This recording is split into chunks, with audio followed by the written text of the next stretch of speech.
the work that I'm doing comes out of my spiritual practice as a spirit dancer. I dance in sun moon dances, and I do other kinds of spiritual ceremony that comes out of a Native American tradition. So that work has led me to think of the relationship between being Chicana and Chicana relationships to indigenous ancestry and indigenous spirituality, but not in an unproblematic way. So how do non-Native people who are invested in Native spiritualities and learning from Native people do that in a respectful way that actually joins with Native struggles for sovereignty, recognition, land, visibility, decolonization.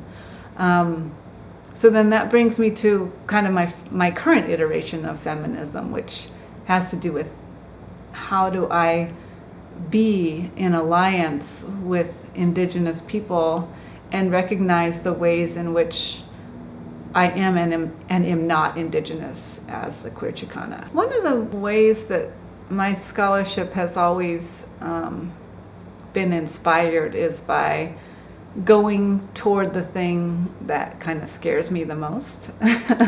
So just going there and naming it and being with it. With my first book, it was about going into Chicana feminism and claiming a Chicana space and a woman of color identity as a mixed race person. Power lines on the subject of feminist alliances. And it's about how the premise is that who we are, who we love is who we are becoming.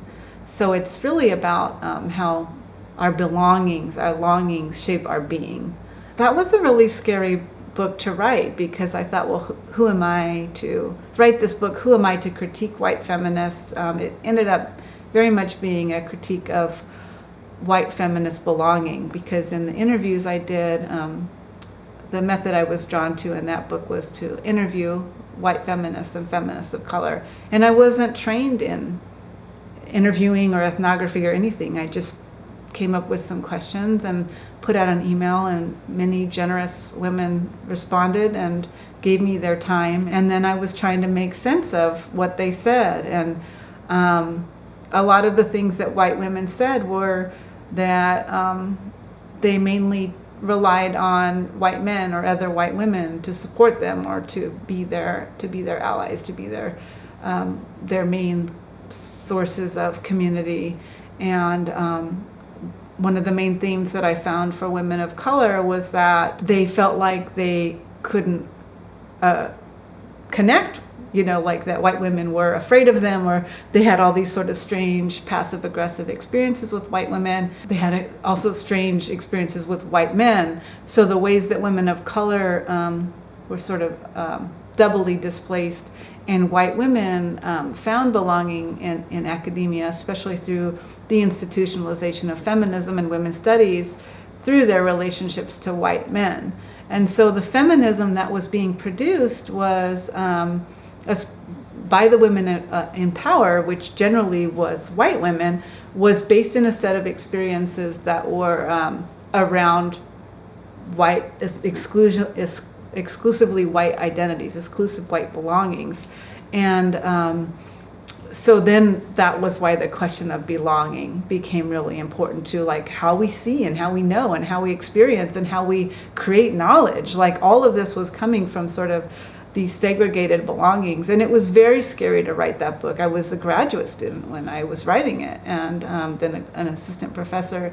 And so it was really scary critiquing white feminists, many of whom mentored me and who I cared and continue to care very deeply about. And as a mixed race person, to be claiming an identity as a woman of color felt also really scary. But that's how I felt my belonging was important to mark at that time. My current project that I'm working on, which is on queer Chicana performance, it's about indigenous identified Chicanas, because I find myself again in this stage of my identity being, wow, I am an indigenous identified Chicana. I identify with my indigenous ancestry, and that seems to play itself out as other Chicanas through my spiritual leanings, to what I'm drawn to in my spiritual life.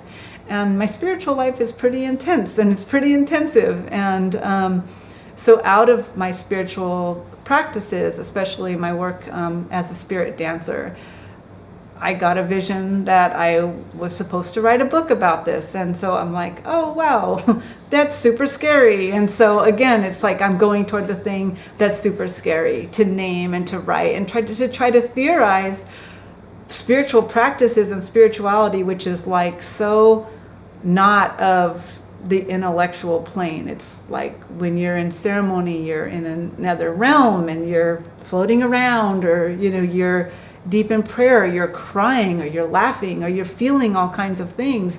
And so how to even bring that to an intellectual project, it just seems incommensurate. It seems impossible.